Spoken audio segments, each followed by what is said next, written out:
What's up everyone, this is George from Your Local Musician, and today what I want to talk about is the fear of putting out music.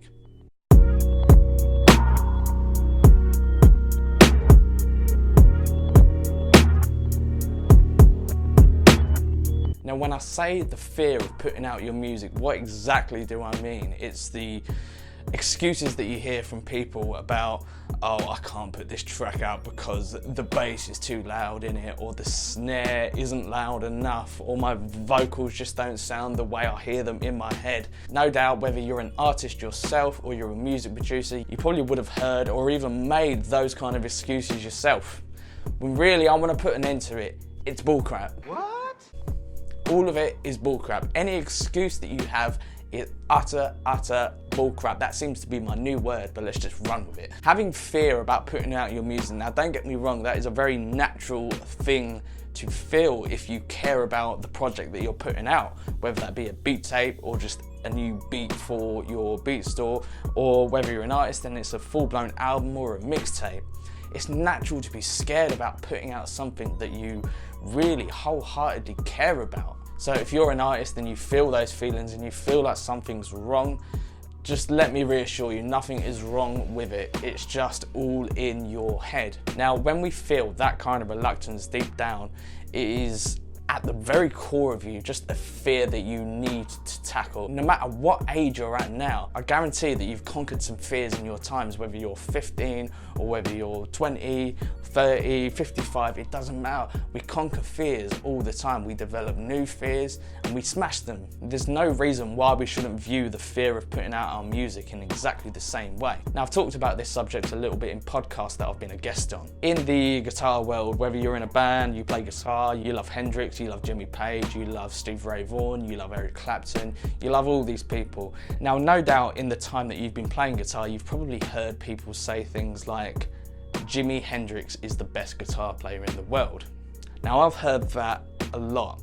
Now, I love Jimmy, but do I think he's the best guitar player in the world? Absolutely not. Eric Clapton's always been my #1 inspiration when it comes to learning the guitar and wanting to play the guitar, and in fact I've even got the lyric "You Look Wonderful Tonight" tattooed on my arm. You probably wouldn't have seen that before. But do I think he's the best guitar player in the world? No, because truthfully, deep down, this applies to every single genre, and you cannot say that someone is the best rapper or the best singer in the world. Now, in my experience, when people talk about who's the best rapper in the world, generally I've heard people say Tupac and people like Eminem and Biggie. Are they some of the biggest rappers in the world? Well, yes, that's kind of obvious because their record sales actually reflect that.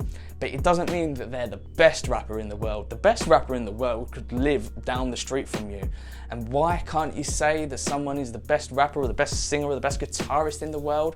It's because music in its entirety is a subjective art form. It's down to a matter of opinion. It doesn't matter about sales, it doesn't matter about streaming. You are most likely gonna have a different opinion to a die-hard Tupac fan or a die-hard Eminem fan. And those kinds of people will probably always say, yes, Tupac is the best rapper in the world. Yes, Eminem is the best rapper in the world. But you see what's wrong with that situation?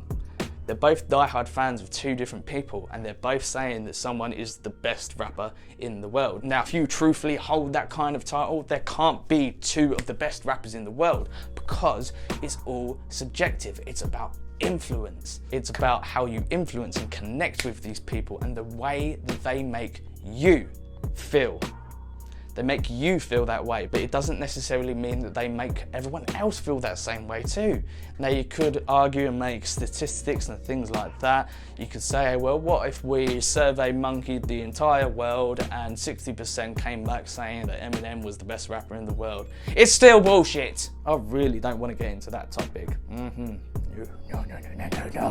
Now, coming back to the matter at hand, this is really how you should see the fear of putting out your music, is the fact that it's all subjective. There are going to be people that like it, and there's going to be people that don't like it. But all that matters is that you concentrate on the people that do like it. Focus your marketing efforts towards those people. Sell to those people because they are fans of you. Forget the naysayers. They've not done anything for you, so why are you focusing 80% of your time on them, when really your time and your focus should be directed at the people that love you, no matter how small or how big that percentage is. So guys, that was just a thought that I had in my head today, and I really felt like I had to get it out and get that message across, because I know a lot of people that suffer with that kind of fear, and I tell them the same thing over and over again. Break that fear, be fearless, because ultimately at the end of the day, it's those that are fearless that succeed within this industry.